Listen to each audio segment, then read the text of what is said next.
question of the contraction and expansion of world cycle. That means destruction and then reforming or rebirth of the world cycle. So this is the Buddhist or Theravada Buddhist cosmology. So paragraph 28 says, herein one birth is the continuity of aggregates, included in a single becoming, starting with rebirth, linking and ending with death.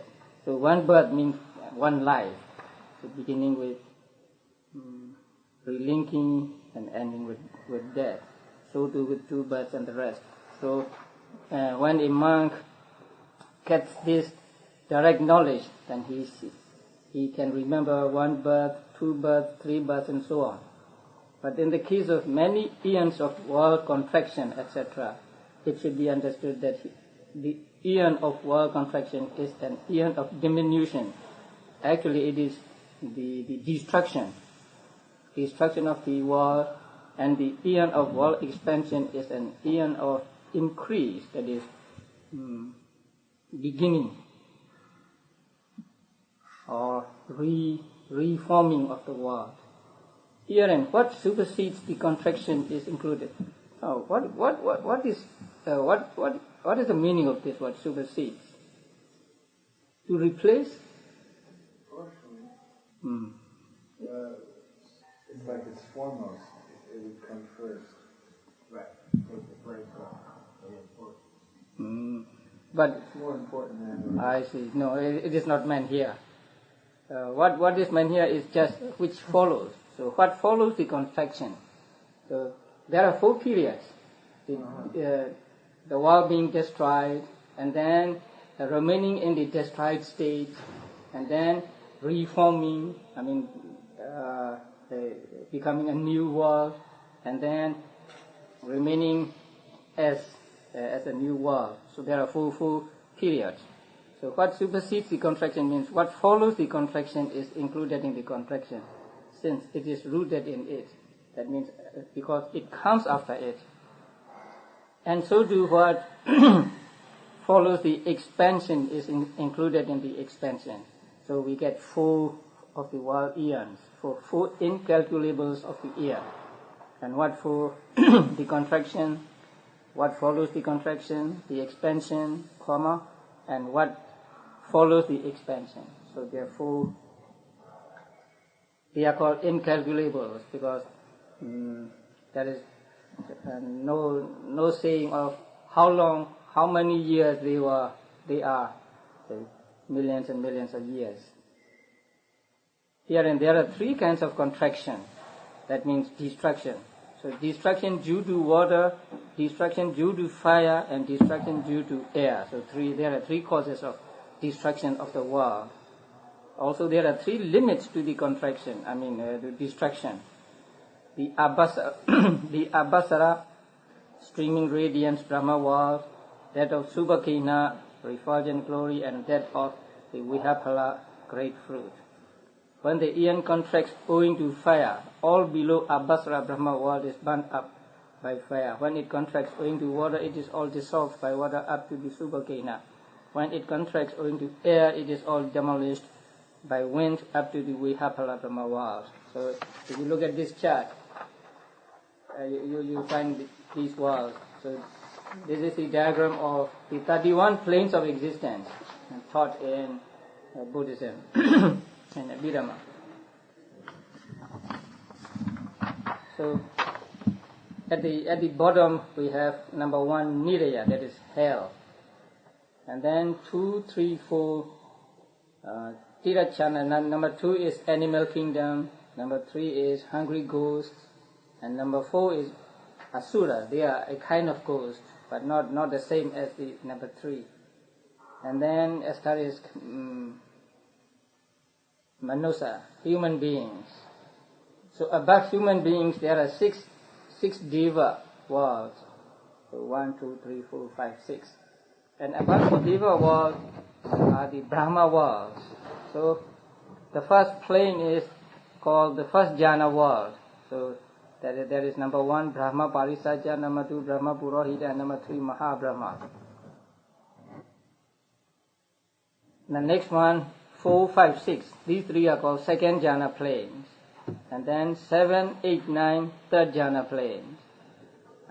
10, 11, 12, 13, 14, 15, 16, fourth jhana plane. So when the world is destroyed by fire, there are 3 limits. The Abhasara Brahma world is the limit. So when the world is destroyed by fire, it destroyed the first three first jhana worlds. So 1, 2, 3.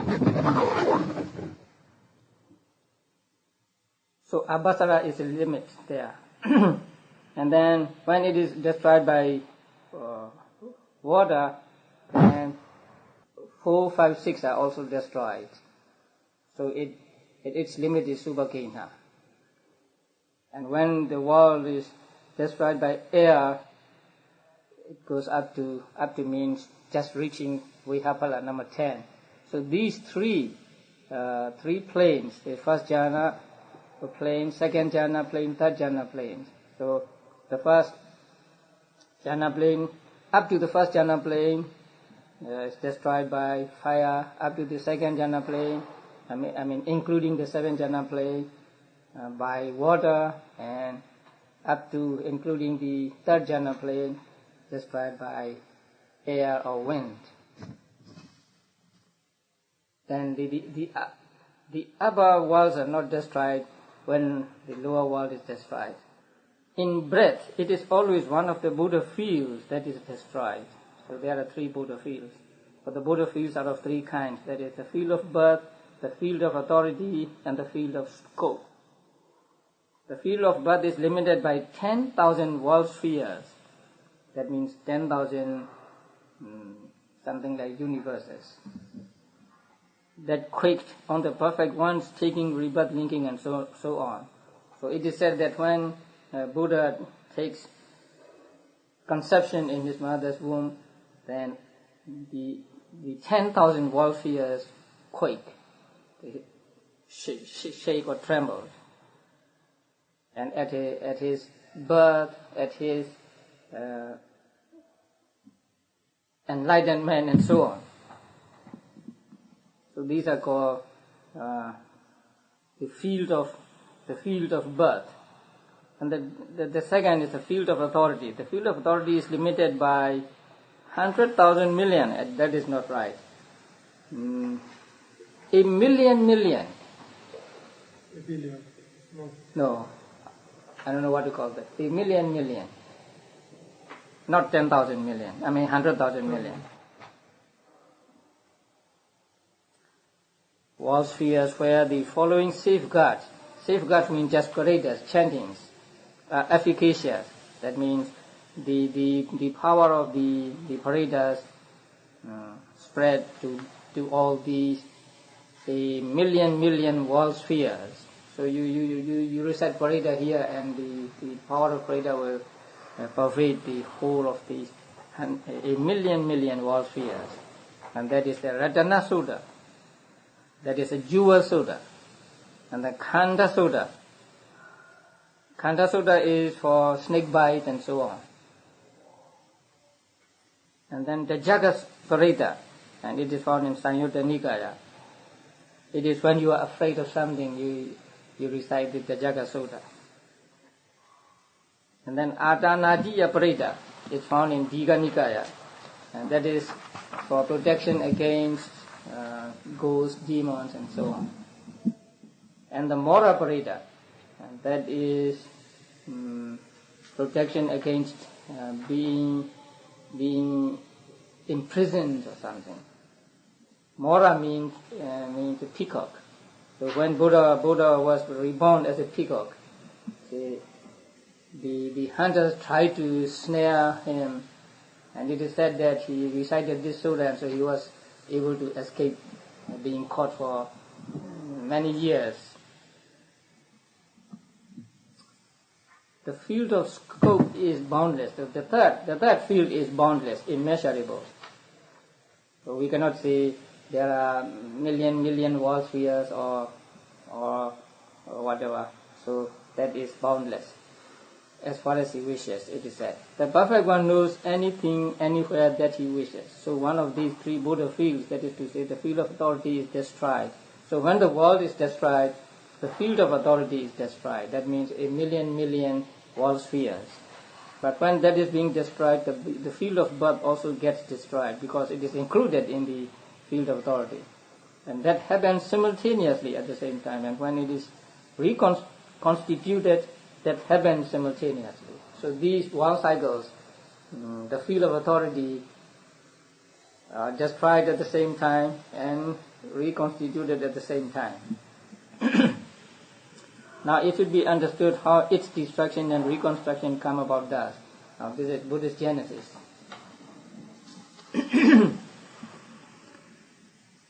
So on the occasion when the aeon is destroyed by fire and so on, so whenever you see 100,000 million, please correct it to a million. There's a great downpour all over the a million world spheres. People are delighted and they bring out all their seeds and sow them. But when the sprouts have grown enough for an ox to graze, then not a drop of rain falls anymore, even when asses bray. What's that? I think donkeys, when it's about to rain or something, they make a sound, and even when that happens, it doesn't rain, I guess. Actually, he misunderstood the Pali idiom here. What Pali said is, the rain braying the bray of asses. That means making noise as the asses do. That means there is thunder maybe. But no, not a drop of rain falls.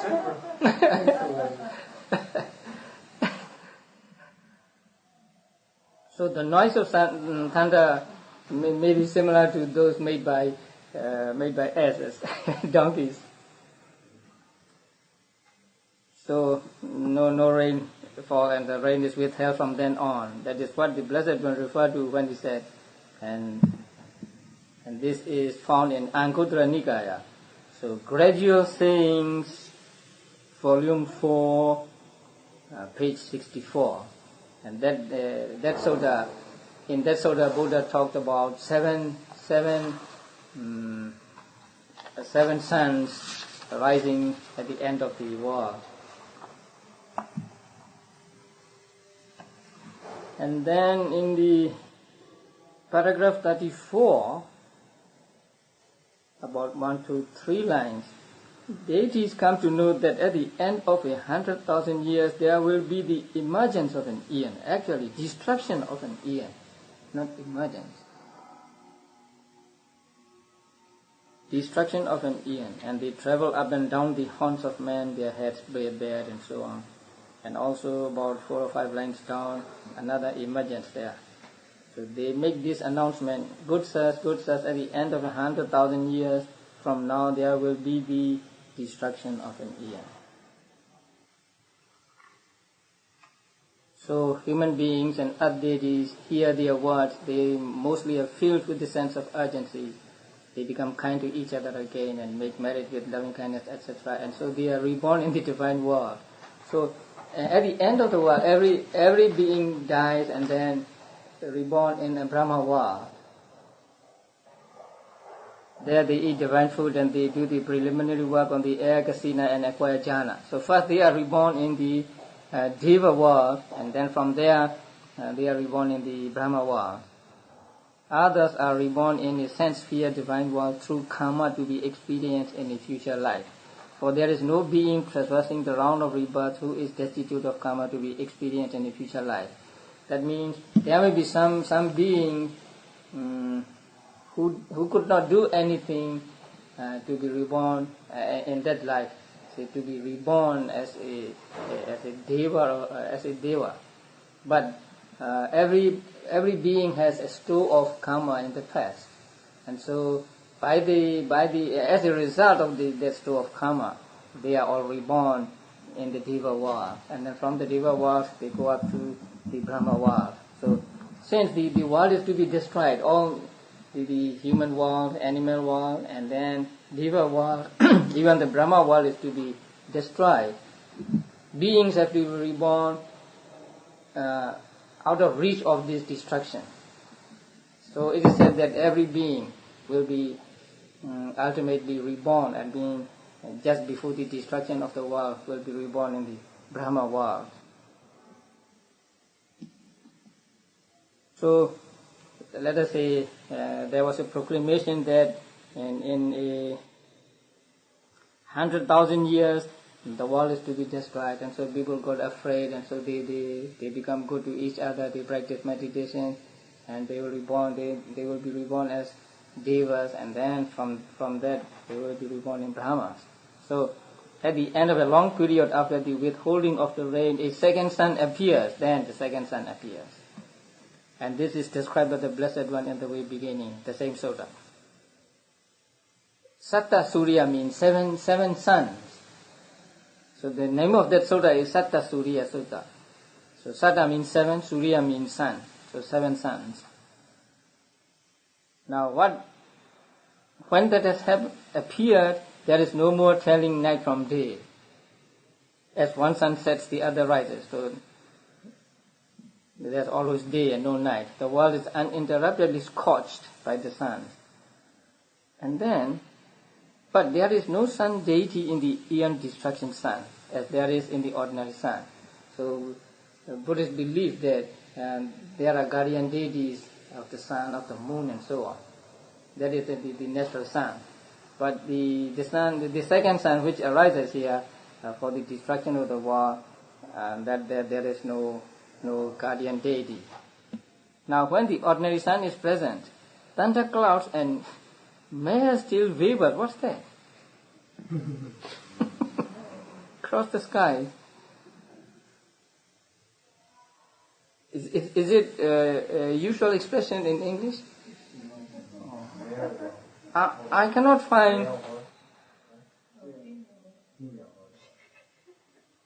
find the Pali word for this English word in the original.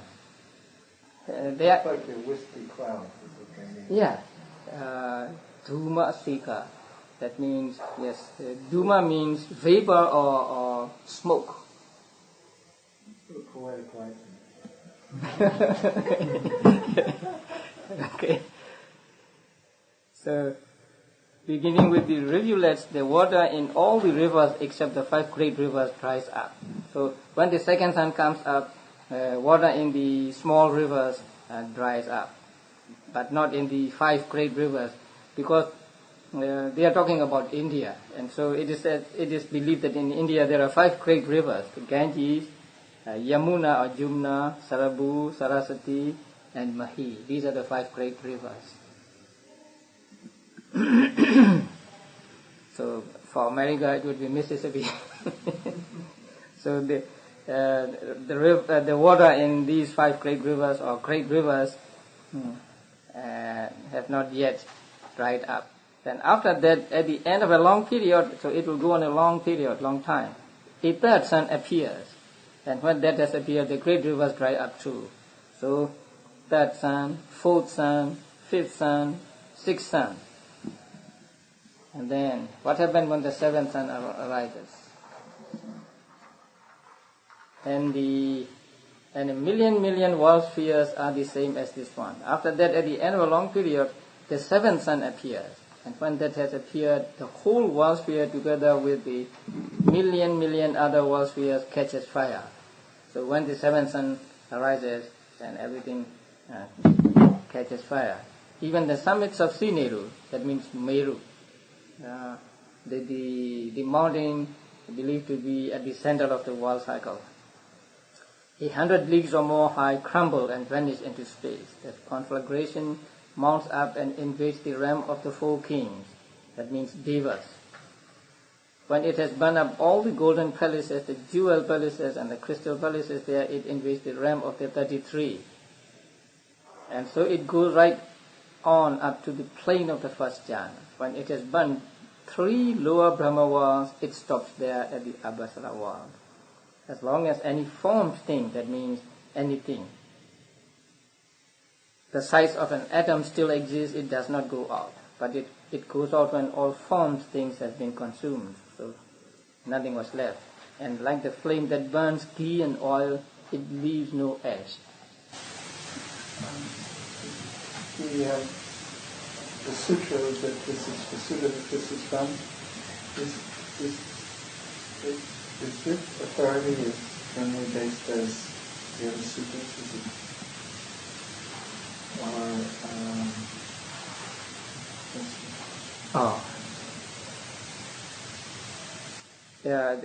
yes, it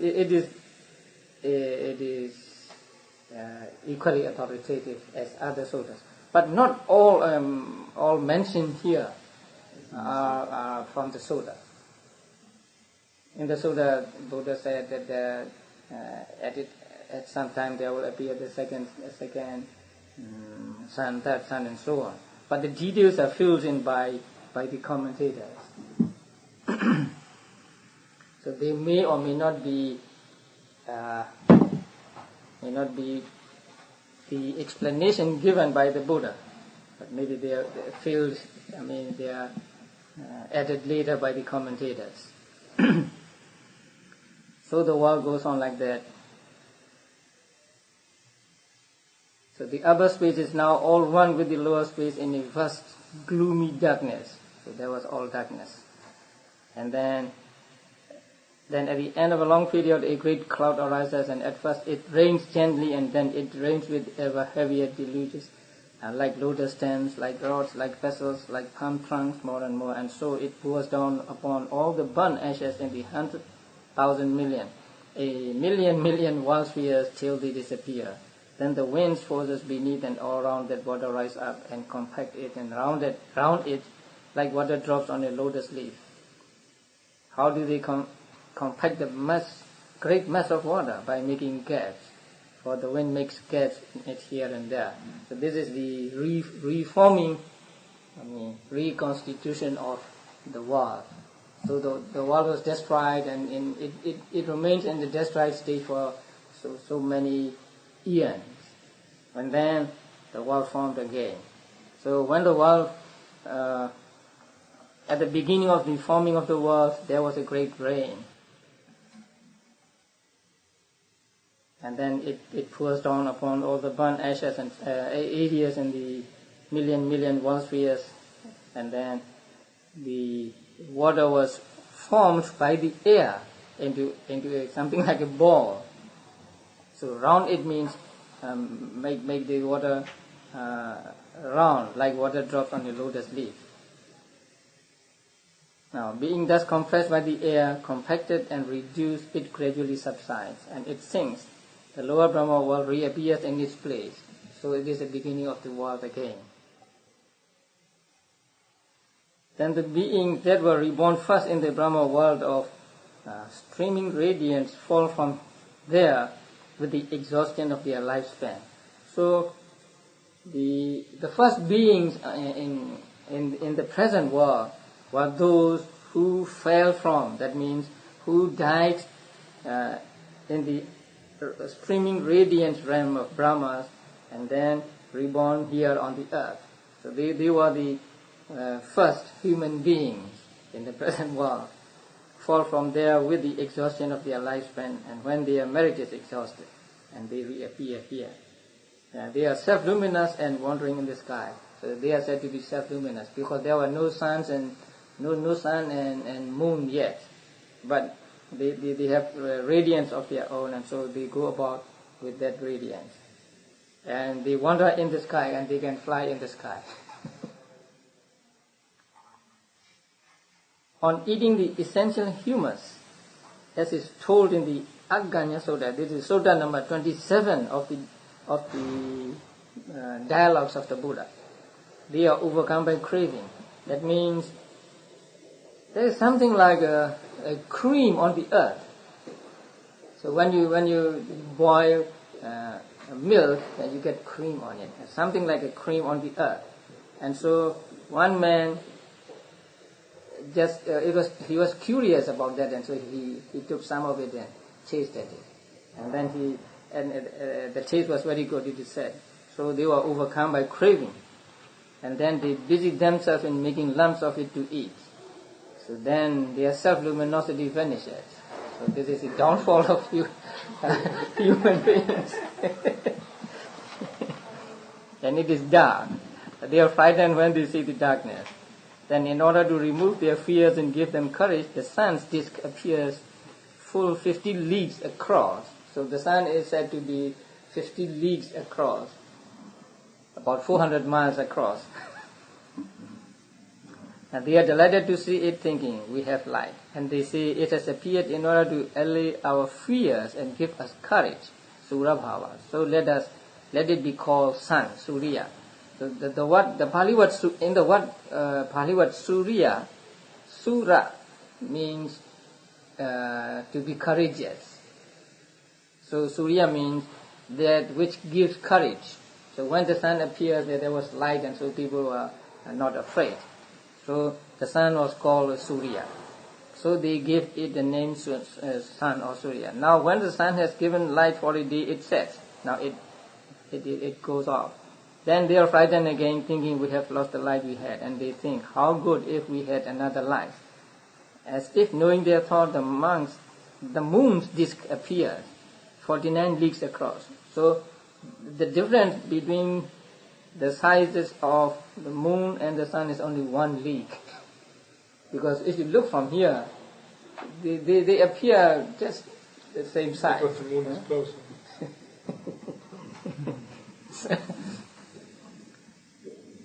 On seeing it, they are still more delighted, and they say, it has appeared seeming as if it knew our desire, Chanda.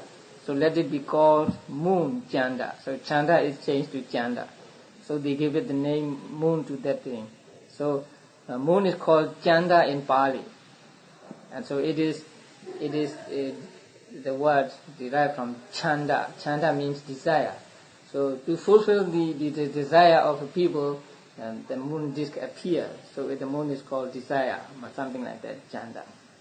After the appearance of moon and sun in this way, the stars appear in their constellations. After that, night and day are made known, and in due course the month, half, the season, and the year. On the day the moon and sun appear, the mountains of Siniru means Meru, the central mountain of the world sphere, and of Himalaya appear too. So on the day the moon and sun appear, the mountains and all this appear too. So they appear on the full moon day of the month of Phaguna or March, neither before nor after. So March is something like the beginning of the appearance of sun and moon and mountains and rivers. Is that also the end of the rainy season in India? No, it is summer there. March is the beginning of summer. It's very hot. So, but what is the rainy season? Rainy season begins about, let me see, rains come about May. Although we do not call it rainy season yet.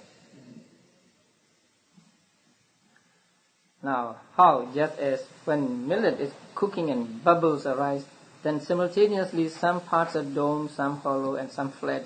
So too there are mountains in the dome places, seas in the hollow places, and continents, islands in the flat places. And then as these beings make use of essential humours, gradually some become handsome and some ugly.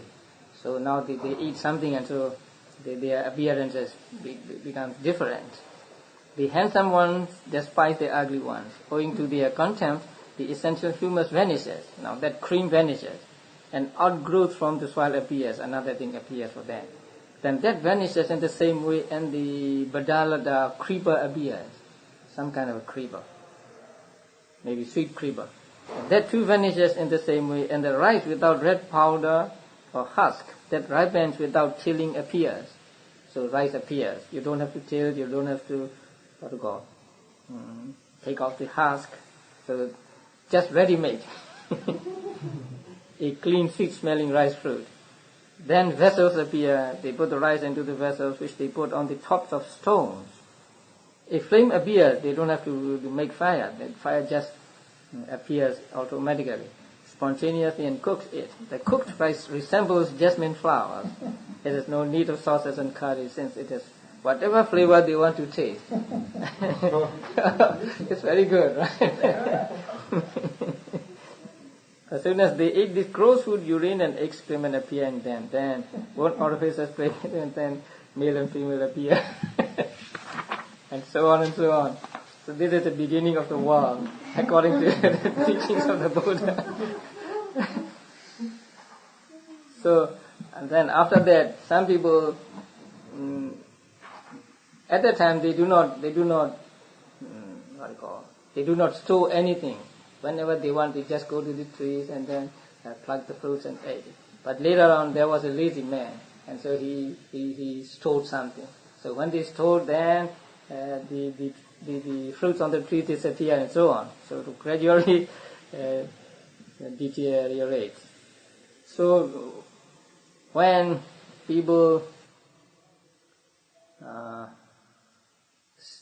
stole something, say, some people stole something of other persons, and so there was unruliness. They met together and elected a person to be their king, and that person happened to be our Bodhisattva. Since he was recognized by the majority, he was called Mahasammata. So that man, that king was called Mahasammata. Sammata means recognized or agreed to by all people. Since he was lord of the fields, Kita means field, he was called Khattiya. So Khattiya means the warrior caste, warrior noble. Since he promoted others' goods, Ranjedi, righteously and equitably, he was a king. Now the Pali word for king is Raja. And here it is derived from the root ranja, that means to please. So a king is a person who pleases his people. Promoted others' goods means just he made people pleased, so that he is called a Raja, a king. So Bodhisattva was called Mahasammata or Khattiya or Raja. And that is how he came to be known by these names. For the Bodhisattva himself is the first man concerned in any wonderful innovation of the world. So after the Khattiya circle had been established by making the Bodhisattva the first in this way, the Brahmins and the other castes were founded in due succession.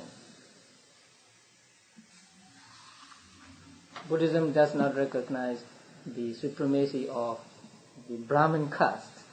So, in Buddhist books, you'll find the warrior caste put above the Brahmin caste. But in Hinduism, Brahmins come first, and the warrior caste second. They have a stratification of the human society into four, right? Priests or Brahmin, kings, warriors, warrior king, and merchants, and ordinary people. So, 55. The period from the time of the great cloud heralding the aeon's destruction up till the ceasing of the flames constitutes one incalculable, and that is called the contraction. So that is destruction period. And from the ceasing of flames of the aeon, destruction up till the great cloud of rehabilitation, so that rains down upon the million world spheres, constitutes the second incalculable, and that is called what follows the contraction. That from the time of the great cloud of rehabilitation up till the appearance of the moon and sun constitutes the third incalculable, and that is called the expansion. That from the appearance of moon and sun up till the reappearance of the great cloud of aeon destruction is the fourth incalculable, and that is called what supersedes the expansion. So we are in this age, the fourth age. These four incalculables make up one great aeon. This firstly is how the destruction by fire and reconstitution should be understood. And then destruction by water. Now, it's interesting here.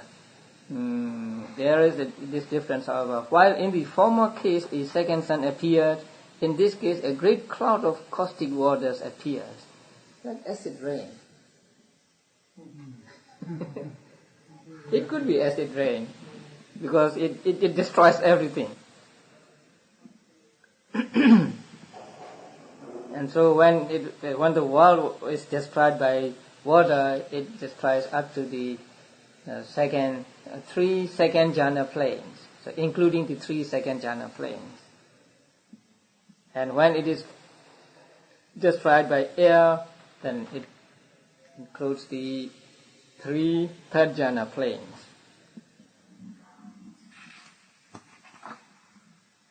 And then in paragraph 64, the author gives the reason for the world's destruction. Why is the world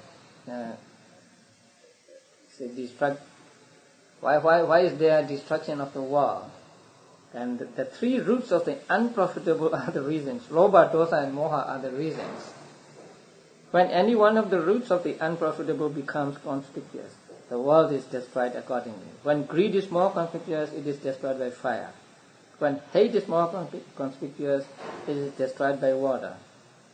Though some say that it is destroyed by fire, when hate is more conspicuous than by water. So there's a difference of opinion. And when delusion is more conspicuous, it is destroyed by wind. Destroyed as it is in this way, it is destroyed for 7 times now. Now there are three causes of destruction, right? Fire, water, and air. So the turn for them is 7 times by fire, and the 8th time by water, and then another 7 times by fire, and the 8th time by water, and so on, until you reach the 64th. So the 64th world is destroyed by air. So it is 7 times by fire, 1 time by water, then 7 times fire, 1 time water, 7 times fire, 1 time water, and so on. So when you reach the 64th one, then that is the turn of air. So that is explained in paragraph 65.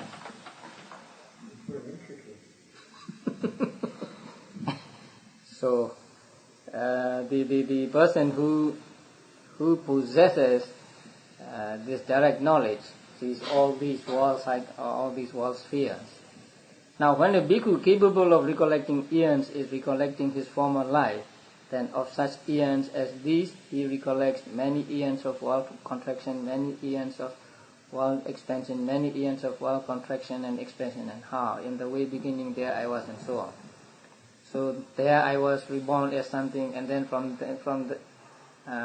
having such a name, belonging to such a clan, and so on. So named, such 4 names as Tesa or Pusa, of such a race, that means of Kachana or Kasapa. Actually, a race here means clan, like family names. So Kasapa or Kachana are family names. And this is said of the recollection of his own name and race, or surname in his past experience. But if he wants to recollect his own appearance at that time, or whether his life was a rough or refined one, or whether pleasure or pain was prevalent, or whether his lifespan was short or long, he recollects that too. And so with such an appearance, and so on. And with such an appearance means fair or dark. Such was my food, and these are all details. And passing away from there, I reappeared elsewhere. So wherever he is reborn, he could remember his past life by the power of this direct knowledge. And then paragraph 70 says, furthermore, the words and so on. So it explains in another way the phrases like, there I was reborn, and passing away from there, I was reborn and I appeared elsewhere, and then I appeared here, and so on. Now, the first explanation takes the text to be in general. That means, if it is said that, say, I was reborn, and then from there, passing away from there, I reappeared elsewhere, and so on. You can take any life, or any eon in any life.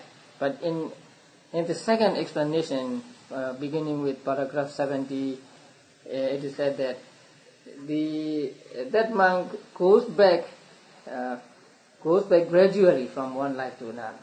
So it goes back, and then he may stop anywhere he likes, and then come back again. So that is what is meant here. There I was referred to the recollection of one who has cast back retrospectively. That means go back gradually, one by one, as far as he wishes, and the words "and passing away from there" refers to the reviewing after turning forward again. So suppose you go back from this life, let us say this life is number 1, then you go back from this life to 2, 3, 4, 5, 6, and so on. And then when you reach, say 10, then you come back again, 10, 9, 8, 7, 6, 5. Consequently, the words "I appeared elsewhere" can be understood to be said with reference to the place of his reappearance next before his appearance here. That means if this life is said to be 1, then the life you go before it is said to be 2, something like that. So, passing away from there refers to the second life from this life. Going backward. And "I appeared elsewhere" can be understood to be said with reference to the "I appeared elsewhere" means I appeared in the immediately past life.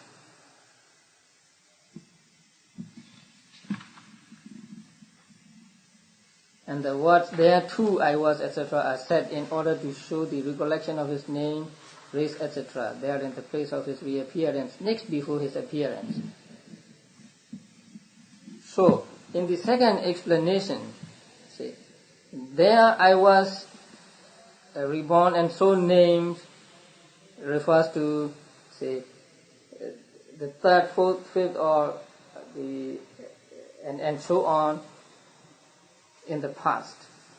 And then "I reappeared elsewhere" refers to the second life from this life. And then "I reappeared here" means I was reborn in this life. So this life, immediate past life, and then former past life. So anywhere he wants to remember, he can remember.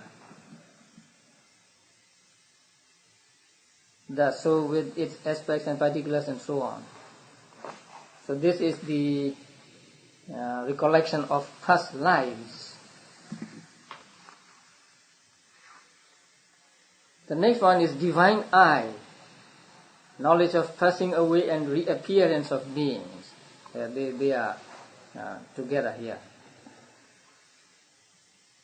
So by this by this knowledge, direct knowledge, a person, if he possesses this the knowledge, can see beings passing away from one existence and being reborn in another existence.